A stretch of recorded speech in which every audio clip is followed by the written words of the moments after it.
Was Jesus and Moses both occupying a similar role? This is another in my similar role theories of Moses being cast in a preliminary role that Jesus will ultimately fulfill on a greater level. Just as the prophets sort of did things that Jesus would do on a grander level later, like Elijah raising someone from the dead and feeding 350, just coming and doing it bigger, feeding 5,000 and 4,000, and also raising many from the dead.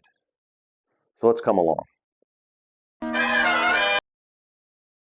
Okay, let me start off by saying Moses isn't on the same level as Jesus, but he did kind of do a similar thing. If you think about it, if we look at both of their lives from the beginning, they both sort of started out along the same lines. When they were when Jesus was first born, a year later, when the wise men came, Herod put out an edict for his life, which Joseph had a dream that night, and God told him to go into Egypt. Well, Moses did the same thing.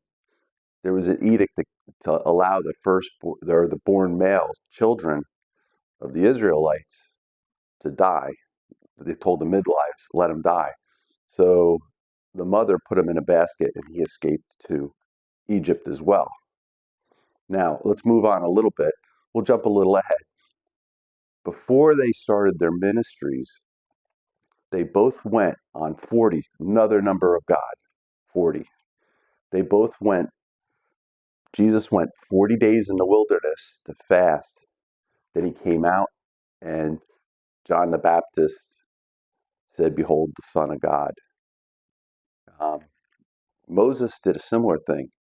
When he escaped Egypt, he went to the wilderness of Midian for 40 years before he heard God's voice in the burning bush. And Jesus had heard God's voice too, because he called down to him, this is my son, whom I am well pleased. Now, Yeshua promises us, if we're faithful to him, that he will give us reign over 50s, over hundreds, over tens in the new kingdom. Now, with that being said, Moses also gave people to judge over 50s, hundreds, and tens. All right, so now, if you look at the plagues of Egypt, they're very similar to the plagues that Jesus says will come at the end through the book of Revelation. And even Jesus's first true miracle was changing the water into wine. And we know from reading the Bible that water and wine are interchangeable. They're used for each other. And Moses put his staff against the water and turned it into blood. So even there's similarities among that. Now, moving on from the plagues, we also look at what was going to happen. Moses sort of, when Moses went along, Moses made some missteps, but along the way.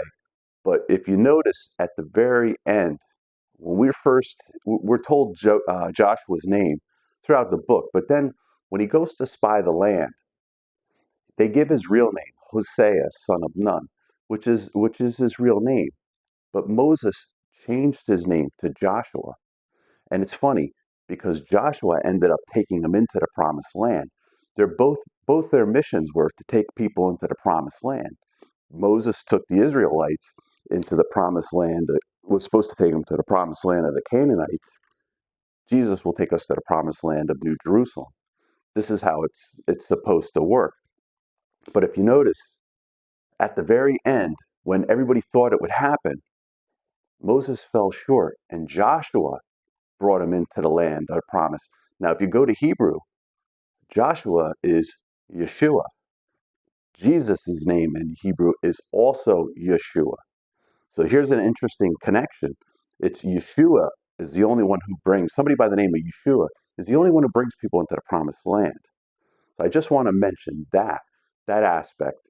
Okay, now Moses even points to Jesus as being the Savior and what's going to happen to him. Because if you remember, when the Jews came in Exodus, when the Jews came into Rephidim, Moses was instructed to strike a rock, and then the water came out. Life-giving water came out. We're told throughout the New Scriptures that Jesus is the life-giving water. Then, when the Jews made it to Zin, the desert at Zin, Moses was told to speak to the rock, to speak of the rock, and the rock would give out life-giving water. The rock is, Jesus is the rock that gives life-giving water. But Moses defied him because Moses was frustrated with the people and he struck the rock twice, which breaks the shadow picture I think that God wanted. And because of striking the rock twice, Moses couldn't enter the land. Okay, so now that brings us to the first fruits. If you remember, when Jesus died, the graves were opened, right? And the elders were walking around. People saw them in the streets.